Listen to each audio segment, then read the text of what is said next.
Bonjour, une vidéo pour vous présenter comment à partir de Teams il est possible de planifier une réunion ou un cours, comment on peut inscrire donc des étudiants à ce cours et comment ensuite on peut se rendre sur la réunion et quelles sont les options à votre disposition. Teams a fait preuve de robustesse depuis le début du confinement, donc ça peut être un bon outil à utiliser pour les uns ou les autres. A priori, il vaudrait mieux disposer d'un compte uco.fr, ce qui n'est pas le cas de tous les vacataires, mais ce qui est le cas de tous les permanents. Certains permanents peuvent à titre personnel avoir leur propre compte Teams ou leur propre compte Office 365. Donc pour commencer, ce que je vous propose, c'est de partir de la page d'accueil de notre site internet https://van.uco.fr. Dans le pied de cette page, vous trouvez un certain nombre de liens. Et parmi les liens proposés, vous avez un lien vers Office 365. Il y a plusieurs façons de commencer.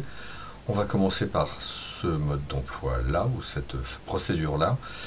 Donc normalement, on est amené à s'authentifier, de façon à accéder à son compte 365.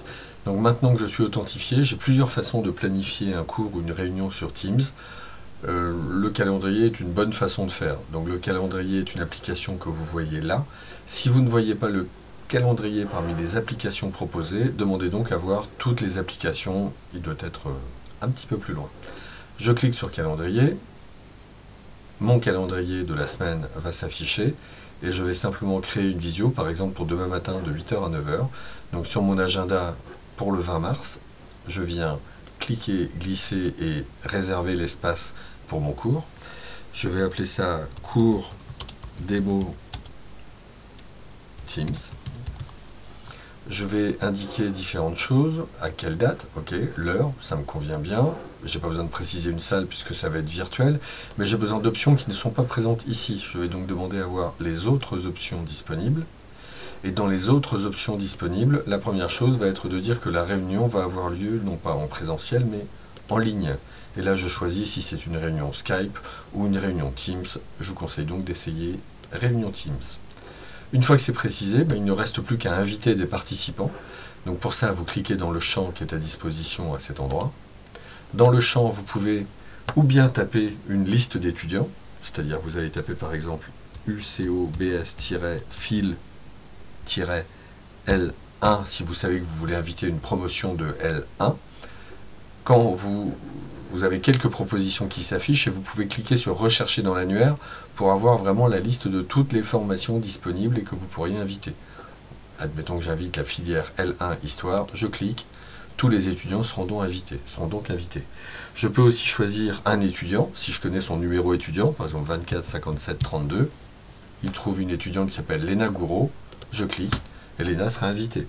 Si je connais le nom de famille d'un étudiant mais pas son numéro, je peux cliquer sur Provo, qui est son nom de famille, et la liste va m'afficher les 20 résultats principaux. Donc je repère là-dedans essentiellement des adresses d'étudiants, mais visiblement il y a aussi des enseignants ou des permanents, ou des vacataires qui ont un compte uco.fr. Bref, je choisis celui qui m'intéresse, Arthur Provo, je clique et c'est fait. Je peux aussi taper tout à fait l'adresse personnelle de quelqu'un qui n'est pas dans le domaine uco.fr, mais qui peut avoir un compte Teams, c'est fait également. Donc là, j'ai invité 4 personnes. Alors pour les besoins de la démonstration, je vais supprimer la plupart des invités. Je ne vais garder que le tenier @club-internet.fr. J'élimine donc les autres. Voilà. Donc mon cours démo Teams est prêt à être programmé. Une personne sera invitée à la date, à l'heure prévue, et j'ai donc l'indication que c'est une réunion virtuelle. Il ne me reste plus qu'à lui dire que tout cela, je n'ai plus qu'à l'envoyer, et donc chaque destinataire, chaque invité va recevoir un mail d'invitation. Je clique, et c'est fait. Donc sur mon agenda, j'ai bien une notification qu'il y a un rendez-vous qui a été fixé. Si je me connecte demain matin sur mon agenda, je pourrai cliquer sur la case et vous voyez qu'on a la possibilité à ce moment-là de participer à la réunion Teams. C'est une façon de faire les choses. Une autre façon de faire sera de démarrer par exemple l'application Teams que j'ai installée sur mon ordinateur. Donc je la démarre. Et quand elle se lance, je vais avoir la possibilité de voir tout de suite dans le calendrier qui est à gauche qu'il y a alors ça c'est si, voilà, ça s'est rafraîchi, je vais voir qu'il y a un cours démo Teams qui est programmé, et quand je clique dessus, le détail de ce qui est programmé apparaît, et je peux rejoindre la réunion Teams simplement en cliquant sur le lien. Et il y a enfin une troisième et dernière solution, qui est un petit peu bizarre peut-être, mais qui fonctionne aussi. Skype Entreprise, lorsque je le démarre, il se connecte là encore à mon compte Skype, c'est fait. Et si je vais dans les réunions qui sont programmées, il va m'afficher demain matin de 8h à 9h le cours démo Teams. Si je clique sur cette icône-là, j'ai la possibilité, là encore, de rejoindre la réunion. Et enfin, et pour finir, la personne qui est invitée va recevoir un mail. Donc il suffit que je me démarre mon logiciel de messagerie. Et dans le logiciel de messagerie, je constate que j'ai reçu, pour cours démo Teams, une invitation de la part de Pierre Letenier. Et j'ai la possibilité donc de rejoindre la réunion Teams. Donc ce que je pourrais faire demain matin, alors c'est déjà actif, si je clique dessus, ça démarre. Là, vous voyez que quand on démarre Teams, quand l'application Teams a été installée, vous vous retrouvez connecté.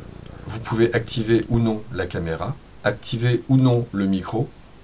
Sachez qu'en réunion, il est préférable de couper les deux et de n'activer le micro que lorsque l'on a besoin d'intervenir. Et en tout cas, si je clique sur « Rejoindre maintenant », je rejoins et je suis en attente des autres participants. Donc pour l'instant, personne n'est là. Si je bouge un petit peu le bouton de la souris, j'ai la barre de menu qui s'affiche ici. J'ai la possibilité d'afficher la liste des participants à la réunion. Donc pour l'instant, il n'y en a qu'un, dont le micro n'est pas activé d'ailleurs. J'ai la possibilité aussi de partager mon écran. Donc ça peut être le prof, mais ça peut être un étudiant qui partage son écran ou un participant à la réunion. Il suffit de cliquer sur partager.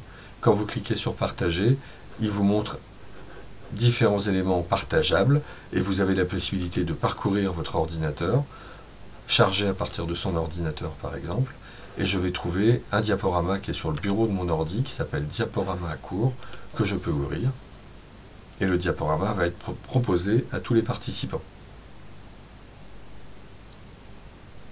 Alors il est plutôt basique puisqu'il y a 2 diapos, mon cours, et je peux faire défiler les diapositives. Et à tout moment, je peux arrêter la présentation qui est faite aux autres. Voilà. J'ai terminé la réunion, ou en tout cas, je vais pouvoir raccrocher. Donc, je vous propose, vous aussi, de raccrocher, de reprendre une vie normale. À bientôt.